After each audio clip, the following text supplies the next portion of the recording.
কেমন আছো সবাই? সৃজার একটি ব্লগে সবাইকে ওয়েলকাম জানাই। এই ভিডিওটা বেশ পুরনো, তো ভেবেছিলাম ভিডিওটা এডিট করব করে আর এডিটই করা হচ্ছিল না, ভীষণ অলস হয়ে গেছিলাম মাঝখানে। তো আজকে ভেবেই নিয়েছিলাম আজকে যখন এডিট করতে বসবো একবারে 2-3টে ভিডিও যতগুলো গ্যালারিতে আছে সবগুলো এডিট করব। এটা ছিল ফেব্রুয়ারি মাসের একটি ভিডিও যেটা আমার গ্যালারিতে এতদিন ধরে সেভ হয়ে আছে। তো এটা ছিল পায়েলের বার্থডে, মানে আমারই এক বান্ধবী। তোমরা আমার ভিডিওতে ওকে অনেকবার হয়তো দেখেওছো, মানে আমার কাছে গোটা ক্লিপগুলো ছিল না যে তোমাদেরকে আমি দেখাবো। ওর জন্য এত কেক, তারপরে এত সুন্দর গিফটটা যখন আমি দিয়েছিলাম, তোমরাই বলো এটা গিফটটা কেমন লাগছে দেখতে। কারণ ওর তো ভীষণ পছন্দ হয়েছিল, আমার এই জিনিসটাই বেশি ভালো লেগেছিলো, কারণ ও না কোনোদিন এইভাবে সারপ্রাইজ কারো কাছ থেকে পাই। বলা যেতে পারে এইটাই প্রথম সারপ্রাইজ ছিল জীবনের। আমি খুব বড় করে করতে পারিনি, কিন্তু বিশ্বাস করো আমি যতটুকু করেছি, যাই করেছি কিনা ভীষণ মন থেকে করেছি। আমি তো ভেবেছিলাম যে এটা ওর পছন্দই হবে না, কারণ ও ভীষণ শৌখিন।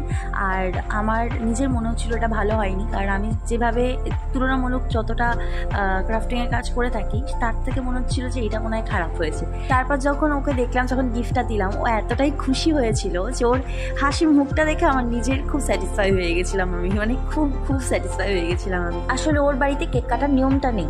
অনেকের বাড়িতে শুনেছি জন্মদিনে নাকি কেকটা কাটানো হয় না, কী কারণে কাটানো হয় না এটা আমার জানা নেই, কিন্তু অনেকেরই এই কথাটা আমি শুনেছি। আর ও যখন ব্যাঙ্গালোর থেকে এসেছিল মন টনও ভীষণ খারাপ, ওর বাবা ভীষণ স্ট্রিক্টলি ছিল ওর সাথে, তো এই জন্য ভীষণ মন খারাপ ছিল দেখে আমি ভেবেই রেখেছিলাম যে এবার যখন ওর বার্থডেটা করবো যেমন করেই পারি একটু সারপ্রাইজ মতো দেবো, যাতে একটু খুশি হয়। যতক্ষণে এইসব আমি ভেবেছি ততক্ষণে অনেকটা লেট হয়ে গেছে, প্রায় রাত 9টার মতো বাজে।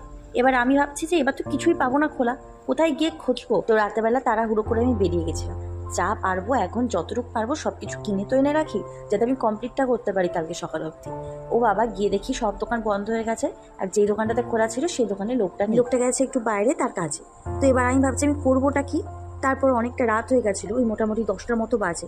এত রাত অবধি বাইরে থাকবো, তার থেকে আমি বাড়িতে চলে আসি। এসে নিয়ে আমি আমার ভাস্তাকে কল করে বলি যে এরকম একটা বার্থডে আছে কালকে, তুই আমাকে একটু আঠা পেপারগুলো জোগাড় করে দিতে পারবি, আর কিছু প্রিন্ট আউটও লাগবে। তো বলে হ্যাঁ আমি জোগাড় করে দিতে পারবো, কিন্তু আমার ফিরতে কিন্তু অনেকটা রাত হবে। আলাম ঠিক আছে ভাই, তুই সেটাই নিয়ে। এবার ও যতক্ষণে বাড়ি আসছে তখন মোটামুটি 12টা মতো বাজে। এবার যখন আমি প্রিন্ট আউটগুলো দেখছি আমার হয়ে গেছে মাথাটা গরম। আচ্ছা এরকম প্রিন্ট আউট কেন? ওই যে প্রিন্টারটা খারাপ ছিল। আমি ফোন করে বলবি তো, তাহলে আমি আর জিনিসগুলো রেডি করতাম। যাই হোক, রাত মোটামুটি 1টা-2টা বাজে, তখন আমি সব কিছু কমপ্লিট করে কোনো মতে শুধু তাড়াহুড়ো করে কমপ্লিট করে ওখানে শুয়ে পড়ি।